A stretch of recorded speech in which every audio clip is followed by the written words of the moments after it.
Olá, amigos. Continuamos com o nosso estudo do fascinante livro de Daniel. A história de Daniel na Cova dos Leões, registrada no 6º capítulo do livro, é bem conhecida. Ela tem sido uma inspiração para o povo de Deus em muitas eras e vale a pena ser lida como um exemplo de convicção conforme se aproximam os eventos turbulentos que precedem a volta de Cristo. Este capítulo nos ensina que o servo fiel deve ser um exemplo de retidão e obediência, em especial à lei de Deus, sob qualquer circunstância. Versos 1 a 9. Também nos ensina que em nosso testemunho é preciso deixar claro quem é o Deus a quem servimos. Versos 10 a 13. E, em terceiro lugar, ensina-nos a relação com Deus, demonstrada pelo serviço fiel, que deve ser contínua e perseverante. Versos 14 a 28. As conspirações contra os santos, por vezes, são motivadas pelo incômodo causado pela luz, que incide a partir deles sobre aqueles que vivem nas trevas. Essa luz condena o pecado e motiva o pecador à reflexão.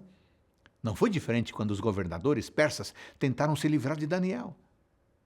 Ele se distinguiu destes presidentes e sátrapas, porque nele havia um espírito excelente, e o rei pensava em estabelecê-lo sobre todo o reino, diz o verso 3. Para impedir que isso acontecesse, os sátrapas, como eram chamados os governadores, vasculharam a vida do profeta em busca de algo com que pudessem acusá-lo diante do rei Dario, que estava cuidando da Babilônia para Ciro, o grande imperador. Eles não puderam encontrar uma falha sequer. Encontraram uma vida íntegra. Esse deve ser o perfil daqueles que carregam a mensagem profética também em nossos dias. Mas diante de tal pureza, concluíram: nunca acharemos ocasião alguma para acusar este Daniel, se não a procurarmos contra ele na lei do seu Deus. Verso 5. A estratégia seria então criar alguma situação que servisse de armadilha para Daniel, colocando-o à prova em algo relacionado com a própria fé. Seguindo em tal objetivo, os governadores convenceram Dario a assinar um decreto irrevogável que proibia todos de adorarem a qualquer deus por 30 dias. As orações deveriam ser feitas apenas ao rei, como se ele fosse um deus. Mais uma vez, o profeta foi colocado à prova em sua fidelidade. Daniel, pois, quando soube que a escritura estava assinada, entrou em sua casa e em cima no seu quarto, onde havia janelas abertas do lado de Jerusalém, 3 vezes por dia se punha de joelhos e orava e dava graças diante do seu Deus, como costumava fazer. Verso 10. Nem mesmo as pressões e ameaças de morte foram capazes de interromper a agenda de oração de Daniel. Todos no reino já estavam acostumados a vê-lo orando em direção a Jerusalém 3 vezes ao dia. Falhar com seu compromisso, ou fazer isso escondido, seria uma confissão de que a autoridade do rei estava acima de sua devoção ao Deus do universo. Nesses momentos críticos, quando todos estão olhando para nós, temos a grande oportunidade de glorificar a Deus, levantando decididamente a bandeira da verdade. Sem poder fazer nada para revogar a lei que havia assinado, o rei Dario ordenou que Daniel fosse atirado na cova dos leões, mas não sem antes desejar que alguém viesse salvá-lo. Ele disse: o teu Deus, a quem tu continuamente serves, que ele te livre. Verso 16.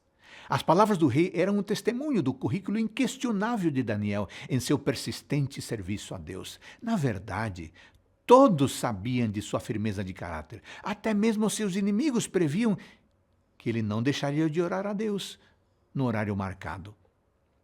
Foi o contínuo serviço a Deus que forjou um caráter à prova de leões. Quando o mundo desabou em sua cabeça, ele preferiu a fúria das feras terrestres à desaprovação do governante celestial. Andar com Deus de maneira contínua tem esse efeito sobre os adoradores. Tudo mais se torna periférico e a vontade e a presença de Deus se tornam o foco e objetivo da vida. Concluindo a história, O rei se surpreendeu com o livramento de Daniel.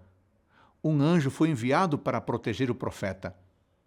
Por fim, os inimigos é que receberam o castigo planejado para o idoso hebreu.